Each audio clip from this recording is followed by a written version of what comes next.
हम देशभक्ति की बातें तो बहुत करते हैं, लेकिन क्या हम अपने पिता, अपने पुत्र, अपने भाई या अपने पति, इनके खिलाफ क्या हम देशभक्ति कर सकते हैं? नहीं कर सकते ना।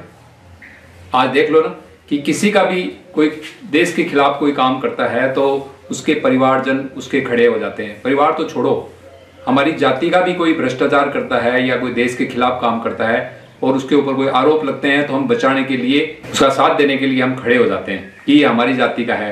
तो मतलब देशभक्ति की हम बातें करते हैं लेकिन देशभक्ति करते नहीं है। मैं आपको देशभक्ति का एक ऐसा उदाहरण दूंगा जिसके अंदर एक महिला ने अपने पति के खिलाफ उन्होंने देशभक्ति की। उन्होंने अपने पुत्र को ये कहा कि यदि तेरा पिता भी इस देशभक्ति के काम में आड़े आता है तो उसका भी सर कलम कर देना। क्या आप इस पे विश्वास कर सकते हो? ऐसे किसी पे विश्वास कर सकते हो आप कि इस तरह की देशभक्ति भी कोई कर सकता है क्या? लेकिन वह है, ये हमारे ही देश के अंदर हुआ है। मैं बात करता हूँ रियासती काल की। जैसलमेर की गद्दी पर राहुल मूलराज बैठे। उनका मंत्री था एक स्वरूप सिंह। स्वरूप सिंह के लिए मैं बता दूं कि स्वरूप सिंह क्षत्रिय नहीं था, वो वैश्य था और वो बहुत ही भ्रष्ट आदमी था।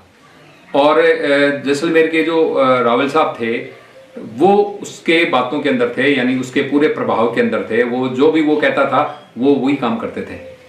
और वो मंत्री इतना भ्रष्ट था स्वरूप सिंह कि उसने सारे जिनके ऊपर राज्य का जो दारोमदार होता है, सुरक्षा का भार होता है, जितने भी सामंत थे उनके वो खिलाफ था। इवन जो वहाँ का जो युवराज था राय सिंह, उसके भी अधिकारों में कटौतियां कर दी थी, खर्चों में कटौतियां कर दी थी। मतलब एक तरह से उसने हर किसी को तंग कर रखा था और प्रजा को तंग कर रखा था वो अलग से। तो कुल मिलाकर के बात ये थी कि उसके दीवान जो मंत्री था, दीवान था, उसके खिलाफ पूरे जैसलमेर के अंदर असंतोष था। लेकिन वो राजा का खास आदमी था, इसलिए उसके खिलाफ बोले कौन? आखिर सभी सामंतों ने मिलकर के जो राजकुमार राय सिंह था उसको एक दिन शिकायत की और उसको उकसाया कि किसी तरह इससे निजात दिलवा दो। और राय सिंह खुद उससे चिढ़े बैठे थे क्योंकि उनके खर्चों में भी काफ़ी कटौतियां कर दी थी और उनके खिलाफ मंत्री अनेक षड्यंत्र रचता रहता था। इसलिए एक दिन राजकुमार राय सिंह ने जब भरे दरबार के अंदर मंत्री स्वरूप सिंह की हत्या कर दी। जब उन्होंने उस पर वार किया तो वो सिंहासन की तरफ, मूलराज की तरफ दौड़े। राजा मतलब जो जैसलमेर के राजा थे उनके पास दौड़े, लेकिन इससे पहले ही राय सिंह के एक ही वार ने उसका सिर जो है वो धड़ से अलग कर दिया। अब हुआ क्या कि जितने भी जो सामंत थे उनको ये लगा कि इस मंत्री की हत्या के बाद जो राजा है जैसलमेर के मूलराज जी, वो हमें बख्शेंगे नहीं और हमें सजा जरूर देंगे। तो उन्होंने राजकुमार को ये सलाह दी कि आप राजा की भी हत्या कर दीजिए। लेकिन उस क्षत्रिय ने कहा कि नहीं, मैं पितृहंता नहीं हो सकता, पिता की हत्या मैं कैसे कर सकता हूँ राज्य के लिए। तो सामंतों ने फिर भी किसी तरह से समझा करके युवराज को सिंहासन पर बिठा दिया और राजा को कैद कर दिया। उसके बाद जो युवराज जब गद्दी पे बैठा शासन संभालने के लिए, तो उसने मंत्री बनाया अनूप सिंह को। अनूप सिंह वहाँ का एक महत्वपूर्ण सामंत था, जैसलमेर का जिंजियाली या ऐसे कुछ जगह का नाम था जहाँ का वो सामंत था, और उसको उन्होंने प्रधानमंत्री बनाया। दरअसल वो ये जो जितना भी ये जो घटना हुई उसकी पटकथा लिखने वालों में भी वो मुख्य था। तो अनूप सिंह को प्रधानमंत्री बना दिया गया, एक तरह से जैसलमेर का दीवान बना दिया गया। ये 3 महीने और 5 दिन तक अनूप सिंह दीवान रहा। अनूप सिंह का जो ये कार्यकाल था 3 महीने का, उसके अंदर उसने जो कर लगाए और उसने जितना भी जो प्रबंधन किया वो बिल्कुल कुप्रबंधन था और जैसलमेर की आर्थिक स्थिति बिगड़ गई और जनता के अंदर काफी रोष फैल गया और पूरी तरह से देखा जाए तो वहाँ की जो स्थिति थी वो डामाडोल हो गई। तो अनूप सिंह की जो पत्नी थी वो माहिची राठौड़ थी। राठौड़ों के अंदर एक माहिचा शाखा होती है जिसमें अपने जसवंत सिंह जी जसोल हैं, वो भी माहिचा राठौड़ है। तो उसको ये बहुत बुरा लगा कि एक तो कि पिता तो कैद में पड़ा है और पुत्र जो है राजगद्दी पे बैठा है, तो ये हमारे क्षात्र धर्म के अंदर तो ये हो ही नहीं सकता कि पिता जेल के अंदर है और पुत्र राज कर रहा है। तो एक चीज तो ये वो उसको चुभ रही थी। दूसरा, उसके जो पति ने जो प्रबंधन किया राज्य का, वो उसने पूरे राज्य को बर्बाद कर दिया था और एक तरह से वहां पे पूरी अव्यवस्था फैल गई थी। तो उससे भी वो बहुत ज्यादा चिंतित थी कि मेरा जो पति है वो इस राज्य की बर्बादी का कारण बन जाएगा। तो उसके अंदर एक तरह से देशभक्ति उमड़ी जो अनूप सिंह की पत्नी थी माहिची राठौड़, उसके मन में ये आई देशभक्ति की, मुझे देशभक्ति के लिए कुछ करना चाहिए।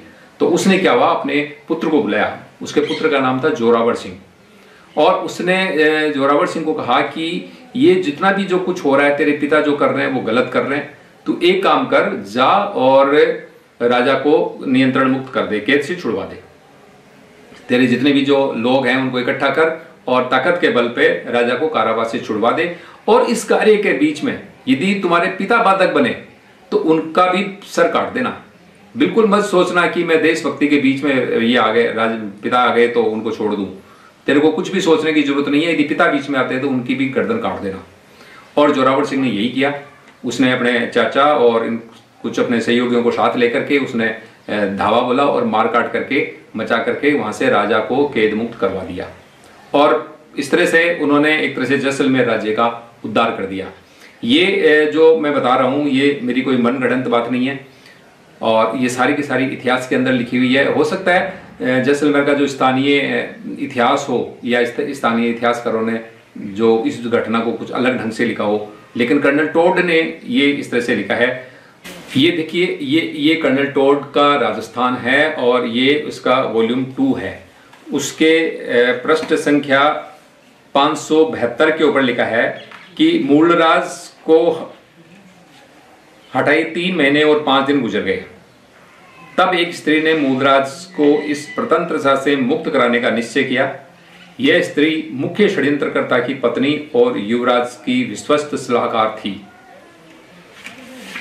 ये देखिए कि वो विश्वस्त खुद सलाहकार भी थी। वह माहेचा जाति की राठौड़ राजपूतानी थी और जैसलमेर के प्रमुख सामंत जिंजीनियाली के अनूप सिंह की पत्नी थी। वह मंत्री की क्रूरता और युवराज की कमजोरी देखते देखते थक गई। तब उसने एक की मृत्यु और दूसरे के पदत्याग का प्रस्ताव रखा। उस राजपूतानी ने अपने पति के जीवन की परवाह न करते हुए युवराज के जीवन को पहले बचाया। इसके लिए स्वामी धर्म के अलावा दूसरा कोई कारण हमें ज्ञात नहीं है। ये कर्नल टोड लिखता है कि भाई उसने ये जो किया है ये स्वामी भक्ति के चलते किया होगा।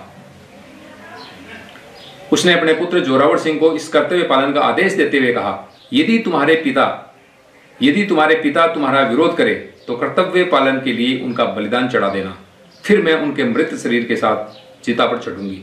मतलब ये एक पत्नी, क्या आज की वर्तमान पत्नी है, हमारे जो नेता हैं, जितने भी जो मंत्री हैं, उनकी पत्नियां ऐसा कह सकती है कि अपने पति के लिए कि यदि भ्रष्टाचार कर ले तो उनको जेल के अंदर ठूस देना?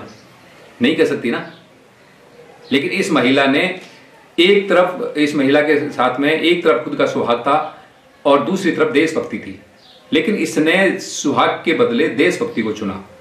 एक तरफ प्रणय था और एक तरफ देशभक्ति थी। इसने अपने प्रणय, अपनी जो लाइफ थी, जो वैवाहिक जीवन था, उसको बलि चढ़ा दिया, लेकिन इसने देशभक्ति नहीं छोड़ी। तो ये तगड़ा उदाहरण ये है।